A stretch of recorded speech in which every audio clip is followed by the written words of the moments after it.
Ed ora la consueta rubrica dedicata alla salute con il dottor Madeschi. Oggi il secondo appuntamento con la dottoressa Franca Santin.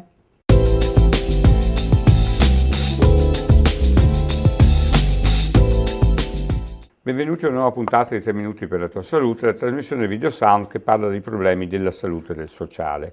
Oggi, come avevamo detto, abbiamo ospite ancora la signora Franca Santin, che è presidentessa dell'AVO, che ci parlerà o ci proporrà una iniziativa bella che avevano già fatto circa 2 anni fa e che adesso ripropongono in postazione diversa. Ecco, ce la può presentare allora? Benissimo, allora la nostra iniziativa è questa. Visto che, considerando che i volontari passando nei vari reparti, notano che c'è qui le ore in cui il paziente si sente un po' isolato, solo, e quindi abbiamo pensato, visto che non ci sono le televisioni, abbiamo pensato di fare questo progetto, di mettere le televisioni nei vari reparti. Ad esempio, 2 anni fa è stato acquistato 14 televisori nel reparto di lungodegenza dell'ospedale di Jesolo. E quest'anno stiamo promuovendo per l'acquisto di 26 televisori in cui grossa parte viene nel reparto medicina donne e uomini dell'ospedale di San Donà di Piave e uno in particolare che viene messo al pronto soccorso. Questo serve al paziente che, oltre alle medicine che vengono fatte, l'assistenza, è un modo che il malato si sente anche un po' a contatto con l'esterno.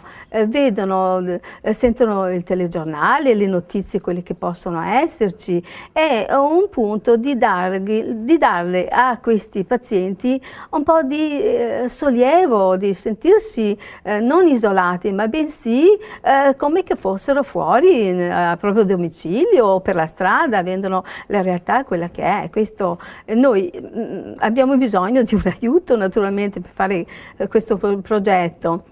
Siamo già arrivati a un buon punto, però abbiamo bisogno di ulteriori sponsor, che con questi sponsor arriveremo a questa iniziativa finale, che poi verrà messo una targa sui vari reparti in cui le persone che ha fatto la donazione praticamente. Anche adesso tutti quelli che ci ascoltano e che prendono nota col numero che sarà in sovrimpressione, sì, possono telefonare, era stato messo anche sul gazzettino il numero, sì, in maniera da fare quell'offerta che c'è. Ogni offerta, anche se piccola, messa anche assieme, se piccola, serve. Sì, ecco, serve quindi a poter realizzare questo. Sappiamo benissimo che stiamo passando un momento di difficoltà, è vero questo, però credo che qualche euro che si possa trovare per gli ammalati, specialmente quelli che sono... manca ancora abbastanza poco, perché mi pare che sì, ecco,